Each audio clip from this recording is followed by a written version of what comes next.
Welcome guys to my video lecture series. Yesterday we had started with genetic code part, okay, and we had seen about how different scientists basically form the genetic code and how the genetic code, okay, it is basically made up of 64 codons. So we did that yesterday. So it's very important to remember that the genetic code is made up of 64 codons, and also very important to remember that each of these codon is a triplet. And what is the meaning of triplet? Triplet means that each codon is made up of 3 nucleotides, correct? So we had studied this yesterday. Now today we are going to start with the next part, which is very important from your board exam point of view, and that is about characteristics of genetic code. Okay, so we are going to start with that part, and we are going to see the different characteristics. Okay, so the next part is characteristics of genetic code. Okay, so now there are 10 characteristics which are given in your book. Actually there are 9 only. One character they have repeated twice. Okay, now this question is normally asked in boards like this, that give any 2 or give any 3 characteristics of genetic code. Or if it is a bigger question, they might ask you for 4 or 5 characters. Okay, so we are going to start with each character one by one, and we are going to see how the characters are shaping up. Okay, so coming to the first character. Okay, the first character is now the order. Studying the order of characteristics is not very important. You can write any character first. Okay, so the order which is given in the book, you don't need to follow that. You can write it in any order. Anyway, the first characteristic is that genetic code is a triplet. Okay, now this is a very simple characteristic, because it is self-explanatory. So what is a genetic code? Now genetic code is again this thing which we had studied yesterday. This is your genetic code, and all the codons, if you see over here, they are made up of 3 nucleotides. So that is what this characteristic is explaining, that all the codons are basically triplets. So it is a very easy self-explanatory point. Okay, none of them is a doublet, none of them is a singlet. Coming to the second point. Okay, the second point or character given is that genetic code has a distinct polarity. Okay, now what is the meaning of polarity? Polarity is a direction. Okay, so if you remember, normally the direction in which we read DNA or RNA, it is 5 to 3 prime. So if suppose if this is your mRNA, then this is 5 prime to 3 prime, then we will always read it from this. So that is what this point is saying. Distinct polarity matlab it is read only in one direction. It will not be read from 3 prime to 5 prime. If the codon over here is GCA, then this codon will always be read as GCA. It will not be read as ACG. So distinct polarity means that the genetic code is always read only in one direction, that is from 5 prime to 3 prime. Clear? Now coming to the next point, the third point. The third point says that the genetic code is non-overlapping. Now this is an interesting point. What is the meaning of non-overlapping? Okay, so once again, let us draw an mRNA over here so that you understand what is non-overlapping. Okay, and suppose this is the sequence. This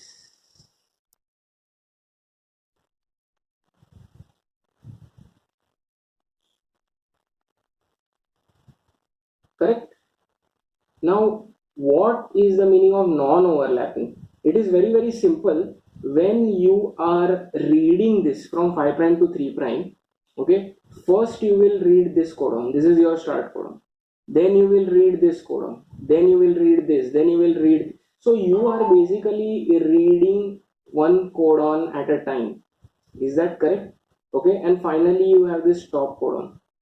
Now, suppose if you read this entire sequence in this way, just imagine if I am reading the first one as AUG, then suppose if I am reading as UGG, then third I am reading as GGG. Suppose if I read it like that, okay, see here I have kept a distance after each codon so that you can clearly understand that it is a triplet. But in reality, there is no distance, they are all continuous.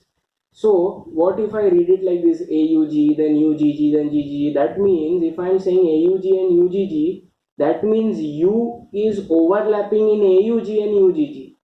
Similarly, when I say UGG and GGG, that means this G is overlapping. But is that the way we read it? No. So it is never overlapping. If we compare this and this two codons, then no nucleotide is overlapping. ऐसे नहीं है कि इधर का ये G है वो ये दोनों में शेयर हो रहा है, नहीं है. If it is being shared, then it will be overlapping, but genetic code is never overlapping, so that point is over there. If it would have been overlapping, then I would have written the codons like this. First would be AUG, second would have been UGG, third would have been GGG, fourth would again have been triple G, then fifth would have been GGC. So this is called as overlapping when you are keeping the same nucleotide and sharing it between same codons. But this is not the case, so it is non-overlapping. All of them are individual. Is this clear? Okay. So that is the third point. That is the third character which is given.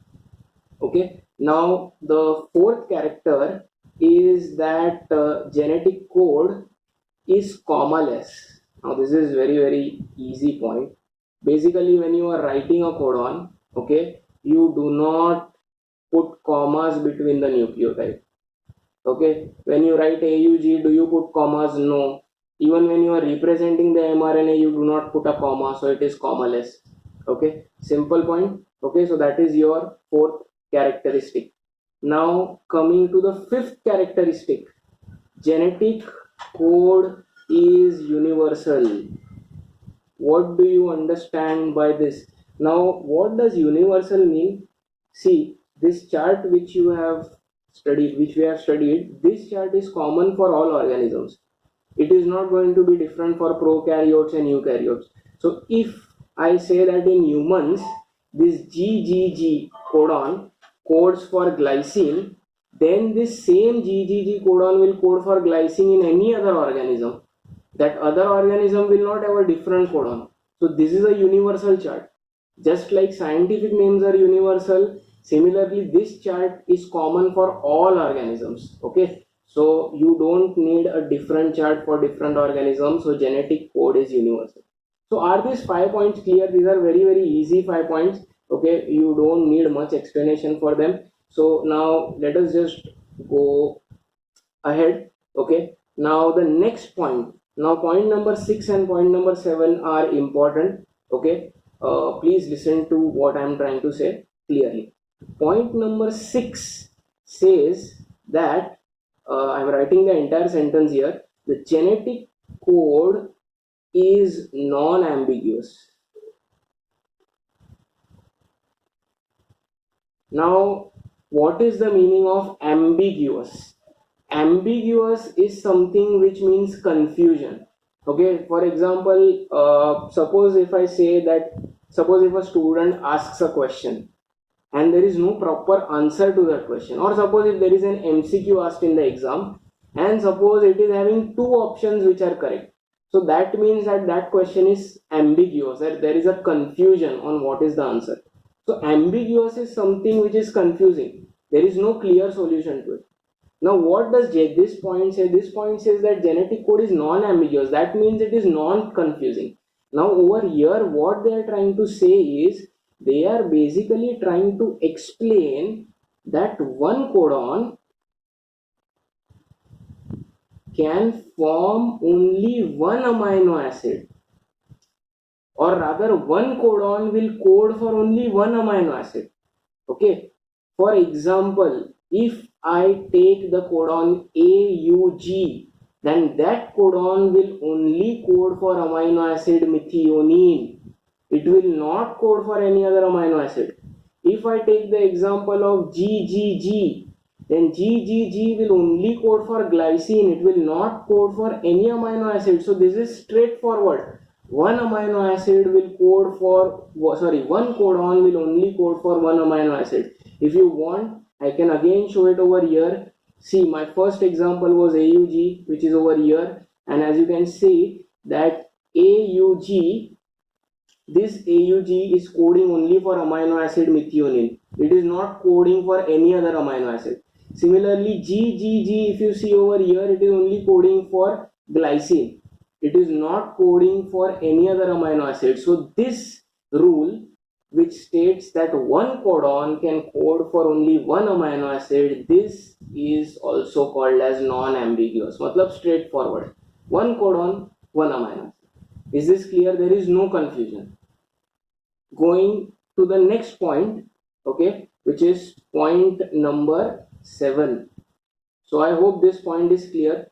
Point number 7 is the same thing which I had written. One codon is one amino acid, but now I am writing it ulta. Just pay attention. So the 7th point is genetic code is degenerate,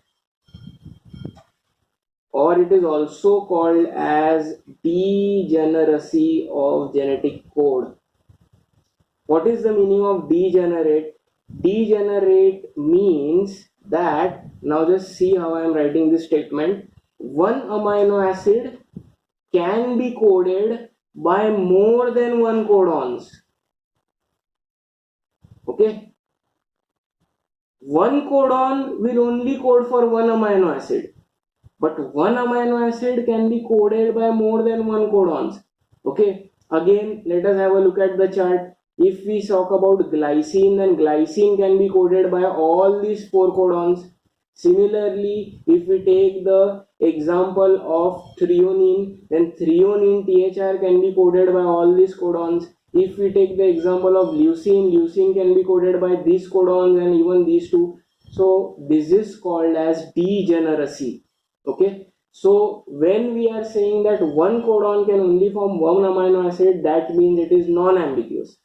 When I say that one amino acid can be formed by more than one codon, that is called degeneracy. So point number 6 and 7 are complementary points. Very, very important to understand this. People don't understand this, they by heart and then they don't remember. So non-ambiguous means straightforward, one codon, one amino acid. Degeneracy means one amino acid, more than one codon. Clear? Now in the book, in this point number 7, so in this point, wherever they have given this point about degeneracy, they have basically said that the genetic code follows the wobble hypothesis.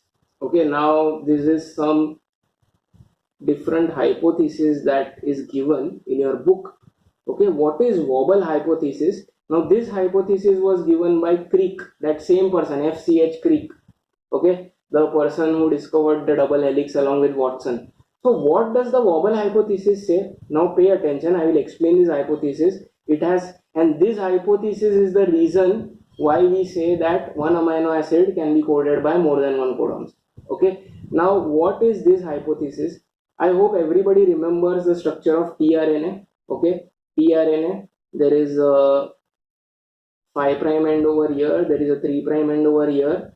These are the loops. This is the D loop, which is DHU. This is the T loop, which is the T-C loop, and here there is the anticodon and here is the variable. Now what is important over here is this. Now this is called as anticodon loop. Anybody remember what is anticodon? So anticodon has also got 3 nucleotides which are complementary to your codons on the mRNA. Okay, so suppose if your mRNA is AUG, then the tRNA transfer RNA function is that there is an amino acid attached over here on the 3' end, and it brings this amino acid and this tRNA attaches to the codon. So if the first tRNA comes and it attaches to the start codon AUG, then the sequence over here will be what? Obviously complementary to this, so it will be UAC. Is this clear? Okay, now what is wobble hypothesis? Please pay attention. Now I am changing the sequence over here and also over here. Okay, now I am drawing this tRNA. 5 prime to 3. Okay, I am not writing the start codon. Suppose if, okay, chalo, either start codon. Now suppose if I write the next codon as GUU over here, correct? Now tell me which tRNA will attach over to GUU. The tRNA having sequence CAA will attach, correct? Everybody knows this because they are going to be complementary. Now I will also tell you something. The amino acid, okay, which is attached to the tRNA having anticodon CAA, the name of that amino acid is valine. Okay, if you want to confirm, you can see GUU. If you search over here, then where will you go? GUU, valine. Okay, so this is obviously mRNA codon, so we will search with that, and you know that complementary to this sequence is this. So this tRNA will attach over here, correct? Now what if I say that suppose this sequence, which is GUU, instead of GUU, suppose if I write the sequence GUA, then can this CAA attach to GUA? See, if I write CAA over here, then there will be a triple bond between C and G, there will be a double bond between A and U, but this A and A will not bond because they are not complementary. So here what happens is, this third nucleotide pair, okay, so anticodon third nucleotide is A and codon third nucleotide is A, this sequence I have written over here. So these two will not pair, but still what will happen is this nucleotide, this tRNA will attach to this codon. This is called wobble hypothesis. What is the meaning of wobble? Wobble means to shake, something which is unstable. Imagine if there is a chair, the chair has 4 legs, and out of the 4 legs, one of the legs is slightly loose. And if you sit on the chair, what will happen? The chair will not fall, but it will shake. So because this third bond is not present, because of these two bonds, the tRNA will still remain attached. Okay, this is the tRNA which I am drawing. This tRNA will still remain attached, but it will shake.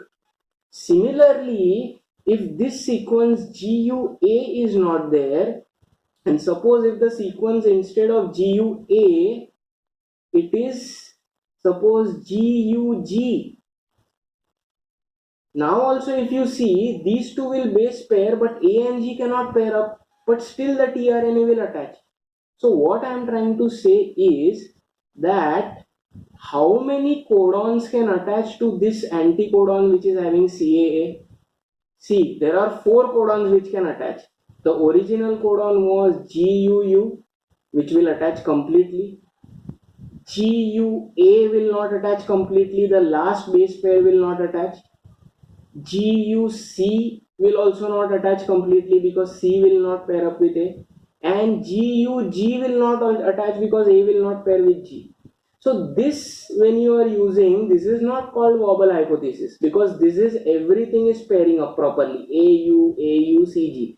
But when these 3 codons are present, still the third nucleotide is not matching, but still the tRNA will attach. That is called wobble hypothesis.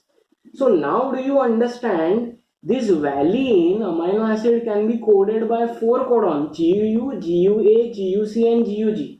And that is the same thing which is shown over here. See, your valine, where is it? Over here. GUU, GUC, GUA, GUG.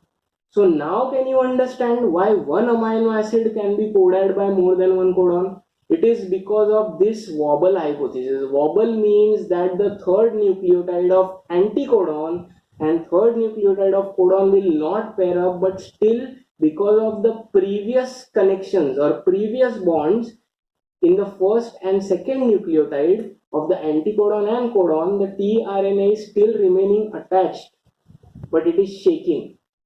Okay, so that is called wobble. So any of these codons can code for valine. Please remember, valine can only be brought by this tRNA having CA. This sequence will not change. Otherwise you will say, what if I change this? No, tRNA will always remain the same. So if the amino acid is valine, the tRNA will always have this sequence only. Only the codon's last nucleotide can change. Some people ask me, Sir, can wobble hypothesis happen if the first pair is not matching, the next two are matching? No, it will not happen. The rule is in wobble hypothesis, the first two nucleotide of anticodon and codon should match. Only the third, if it doesn't match, it is okay. So are you understanding this hypothesis? This hypothesis was given by Crick, and this explains degeneracy, which also says that one amino acid can be coded by more than one codon. Okay, so I took some time over here because your book doesn't explain this wobble hypothesis, they have given it, so I explained it to you. So I think that part is clear. Now coming to the next points, very simple point. Point number 8 is that genetic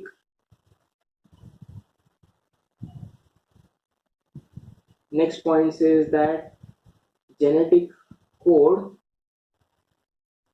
has initiation, I will write down into bracket, start and terminating, into bracket I will write down stop codons. So what does this mean? Very simple. Genetic code, each mRNA will have a start and stop codon. You know this. This is your mRNA. Here there will be AUG which is start, here UAA or UGA or UAG which will stop, here 5 prime, here 3 prime. So every mRNA, see, basically all the codons are present on mRNA. So when we are talking about genetic code is the sequence on the mRNA only. All those codons are present on mRNA. So it always has a start, which is the initiating codon, and stop, which is the terminating codon. Translation starts over here, stops over here. So you know this, correct? So that is the 8th point. And the last point that we are going to see is basically going to be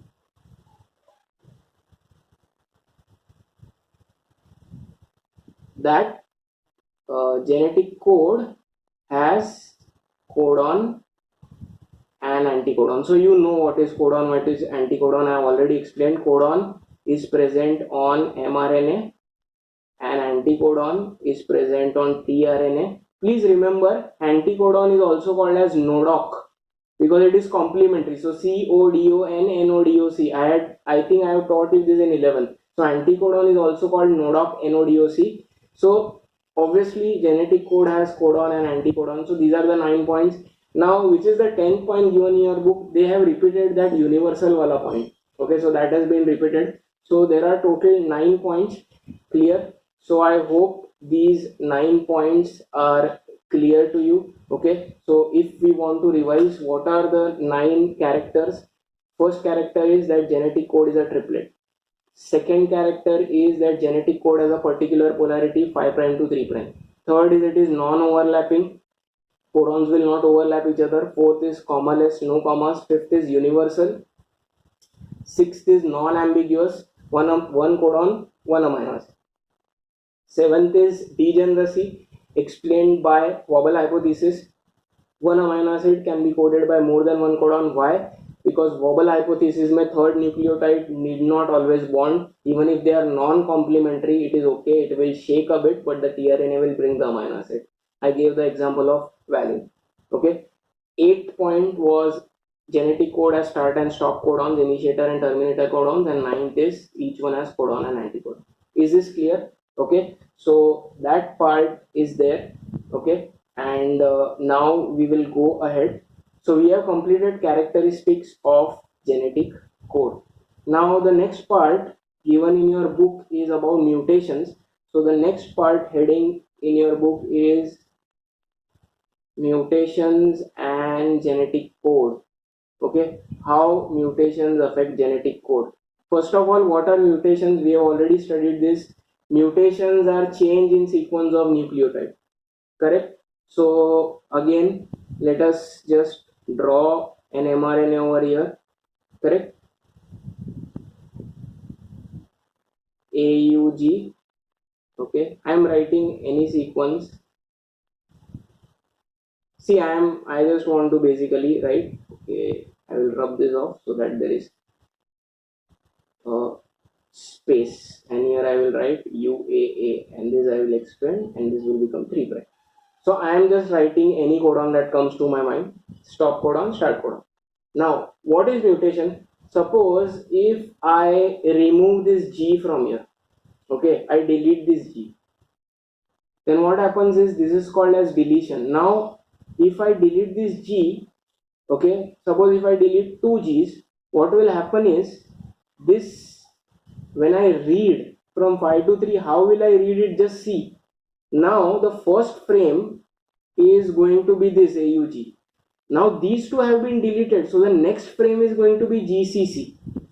The third frame is going to be CUU. The fourth frame is going to be UAA, and so on and so forth. Obviously, I have completed the sequence over here. This is not a small sequence, it will be having many nucleotides. So what is happening because of this? Okay, this is called as frame shift mutation. Okay, so first of all, what I did here was I am giving you the example of deletion. So what I have done is I have deleted nucleotides, and because of deletion, what happened is the original frame, which was AUG, GGG, CCC, UU, that frame shifted ahead. So frame matlab when I am taking that sequence, when I am taking that entire sequence together, that frame shifted ahead. So this is called frame shift mutation. Okay, now this word had come and I told you I'm going to explain it later on. Crick proved that codons are triplets based on the frame shift mutation. So you understand what is frame shift mutation. Again, if suppose I draw an mRNA, okay, 5 prime, 3 prime. Now just see, now I am taking the example of addition. Okay, so I am doing AUG. Now I am adding two bases. I am adding addition. So because of mutation, two nucleotides extra have been added. Suppose I add CC, and then again I write this same thing. So GGG, CCC, original, UUU, AAA, and UAA. Correct? So now in addition, these two have been added. Again there is a frame shift. How there will be a frame shift? Now just see, AUG will be the first thing. Then next will be CCG, third will be GGC, fourth will be CCU, UUA, and so on and so forth. So again the frame has shifted. What was the original frame? The original frame or the original sequence of the mRNA was AUG, GGG, CCC, UUU, AAA, and UAA. But because of deletion or addition, because of removal or addition of nucleotides, what happened was the frame or the reading reference got shifted, and that is why whenever there is mutation, there is addition or deletion of nucleotides, there is something which is called as frame shift mutation which occurs. So I am going to write that down over here. These are the two causes of frame shift mutation. The frame is basically shifting. Okay,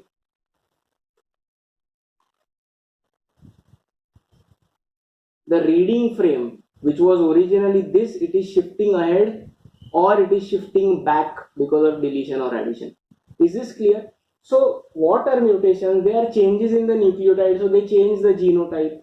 Now you will say, then what will be the difference if the frame changes?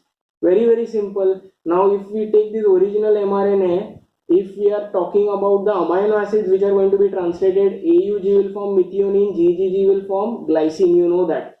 Now because of deletion, first will be methionine, second will be GCC. Let us check out what is GCC. So G is over here, C is over here, C is over here. Now it is ALA, alanine.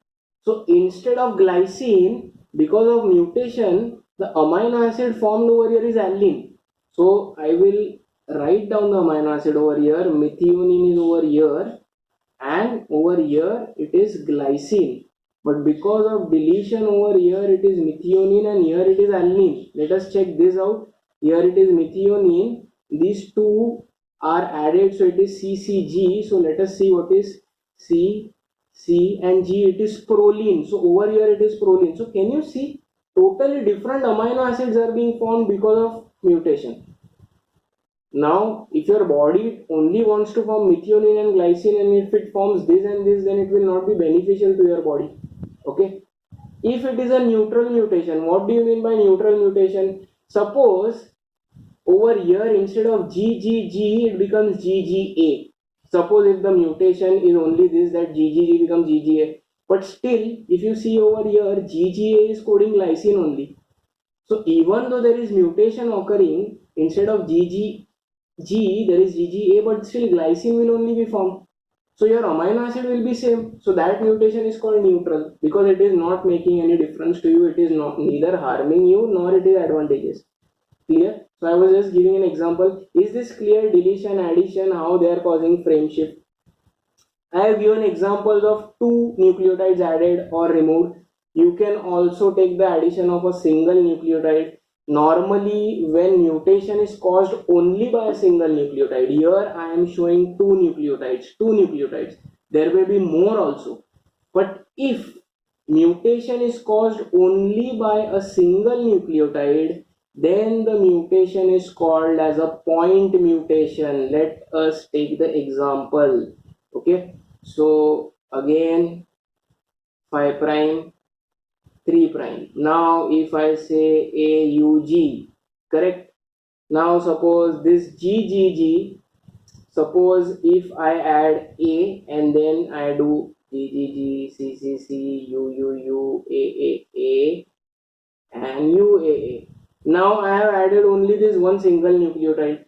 So mutation caused due to addition or insertion or removal of only one nucleotide. See, if only one nucleotide is causing mutation, removal, addition, anything, then it is called as a point mutation. So what is a point mutation? A point mutation is a mutation caused only due to one nucleotide. If I show that the mutation is because of more than one nucleotide, it will not be called point mutation. Again, point mutation will also cause frame shift. You know that because again when I am reading, the frame originally is AUG now the frame will become AUG. So it is going to cause frame shift. Can you give me an example of any mutation which will not cause frame shift mutation? Can you think of any mutation which is not going to cause frame shift? Okay, see, I will show you this. Again, the same thing.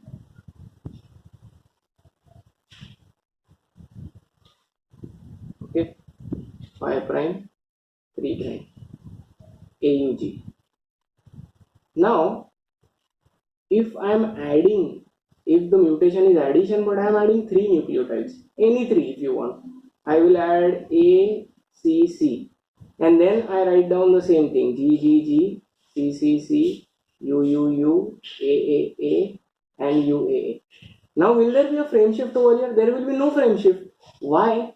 Because a triplet has been added. So it will be just that there is an extra amino acid because the frame is still going to be original only. AUG. This is an extra frame, but that is okay. The next frames are going to be same. GGG, CCC, again UUU, AAA, and this. So this is not going to cause a frame shift. So when will frame shift not occur? Frame shift will not occur when 3 nucleotides are added between 2 codons. Suppose if this is added in between this codon, then there will be frame shift. Suppose if between A and U, if ACC is added, then obviously there will be frame shift. But here I am adding these 3 nucleotides in between these 2 codons, so that will not result in frame shift. Because all these reading frames are going to be the same. So AUG is going to form methionine. GGG will form glycine. The order will be same. The only difference is there is ACC over here. So we will see ACC. So threonine will be formed. That is just one extra amino acid. It is mutation, but it is not going to change the order of all the other amino acids. Is this clear? So all this has been discussed in the part mutation and genetic code. Is this clear? Okay. So what have we studied till now? We have basically studied the characteristics of genetic code. Then we have studied about mutations and genetic code. Okay. I hope you have understood What is a frame shift mutation? Frame shift mutation is when this reading frame of a codon will shift, and because of that the original codon which you are reading, that will change into something else because the frame has shifted. For example, if I add something over here, then this, suppose I add A, then the frame will be AGG, then it will be GCC, you know that. That is frame shift. It can occur because of addition or deletion of more than 3 or less than 3 codons. If I insert 3 nucleotides, sorry, not codons, nucleotides. If I insert 3 nucleotides in between 2 codons, there will be no frame shift. Frame will remain the same, reading frame. Point mutation is because of only one nucleotide. It can be anything, insertion, deletion, anything. Can you people give me an example of point mutation? I just remembered we have studied this. So we have been talking about point mutation. Point mutation is the mutation when there is a change only in one nucleotide. Do you remember? Now, if you don't know this, then there is a sequence called GAG, this codon. Okay, this is the codon on the mRNA, correct? And this attaches to the tRNA, which is CUC. Okay, so this is the anticodon which is on the tRNA. So I will write down over here. This is the anticodon and this is the codon, correct? Now, if you see GAG, let us check what is GAG. So G over here, A over here, G. So GAG is glue. Glue is glutamine. So this mRNA causes this tRNA to bring the amino acid glutamine. Okay, so इसके ऊपर attached रहेगा glutamine. Okay, so this codon codes for glutamine. Now, this example which I am giving is about sickle cell anemia. In people who are normal, who have normal blood, they have this codon. Whereas people who are suffering from sickle cell anemia, it is a point mutation, because what happens is this GAG, there is a mutation in A, there is a substitution mutation in which GA gets converted into GUG. So A gets substituted by U. So it is also a mutation. Now tell me, if GUG is present, what will happen is there will be no wobble hypothesis because this last base has not changed. Now the tRNA which will attach over here will be CAC. Okay, and if you see GUG over here, where is G over here, G over here, G? So GUG is valine. So this tRNA is going to bring valine amino acid along with it. So people who are suffering from sickle cell anemia, instead of producing glutamine, they are producing more valine. See, valine is also produced, but this codon, its function is to produce glutamine in normal people. But because of a mutation in this single nucleotide, A gets mutated to U. It is a substitution mutation. A gets substituted, and because of that, the amino acid is changing. So in sickle cell anemia, valine is produced more. Is this clear? So sickle cell anemia is the best example of point mutation. This is given in your book. I don't think they have given this example, but please remember that GAG is the codon in normal people. People who are suffering from sickle cell, they have GUG. Okay, is this clear? Okay, now there were some points which I forgot to mention in the last lecture. The next part is tRNA as an adapter molecule. I'm going to teach you that next time. I just want every one of you to revise tRNA. I want you to remember the same thing is given over here, so it becomes easier for you. But I'm going to take that in the next lecture. Anyway, coming to this lecture, I'll just rub this off. So first thing that I forgot to mention when I was teaching transcription is that transcription occurs in the G1 and G2 phase. Okay, so you know about the cell cycle. Okay, the cell cycle, suppose if I draw it like this, then this is the mitosis phase in which there is prophase, correct? There is metaphase, correct? There is anaphase, and there is telophase, cytokinesis. And the other three phases present are, which are those phases?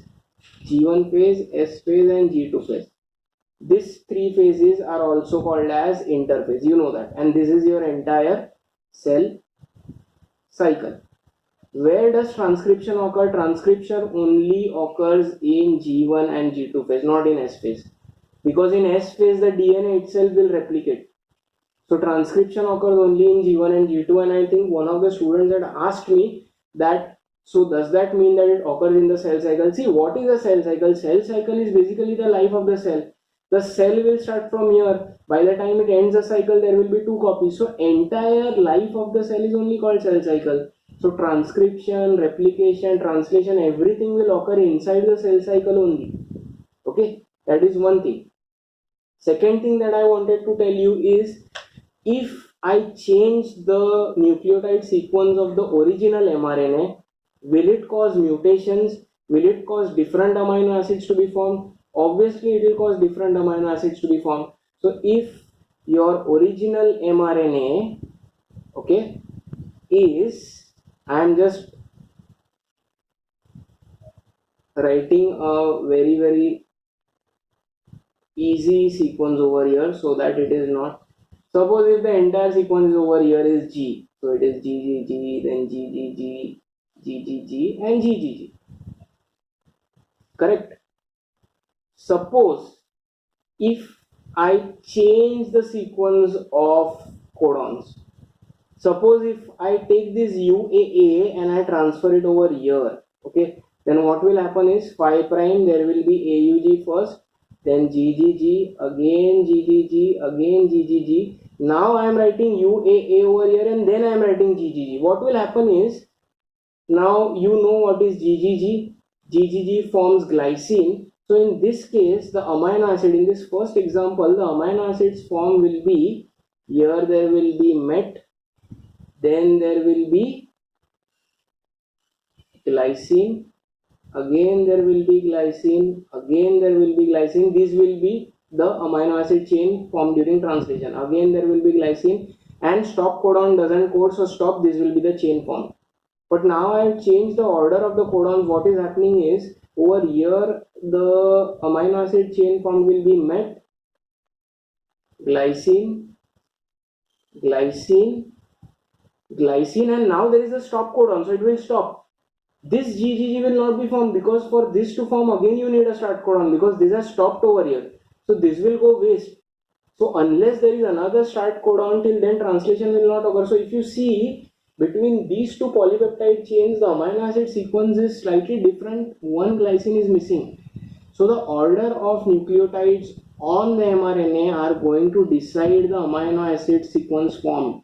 Okay, so this thing was also given in the book. It was given below the complementarity principle, so I had missed those parts. So we have completed characteristics of genetic code and mutation in genetic code.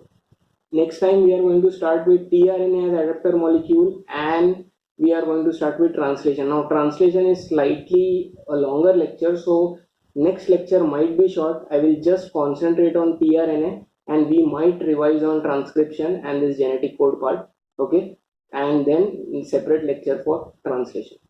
Okay, so that is it for today's lecture. For all the NEET students, again a reminder, send me your doubt MCQs. Okay, we are going to have a live lecture tomorrow on discussion of those MCQs. Those who have not solved, I'm not going to take a separate lecture for you, so please send me your doubt MCQs today itself or till tomorrow morning, so I can compile them and give a live lecture. Any doubts regarding this or the previous video lectures, please let me know. And guys, please give your feedback in the comment section. Okay, the video type has been slightly changed. If you can see, I have added my personal video so that it becomes easier, or it becomes interesting for the students. So please keep on giving me feedbacks on the channel or even in WhatsApp if it's possible.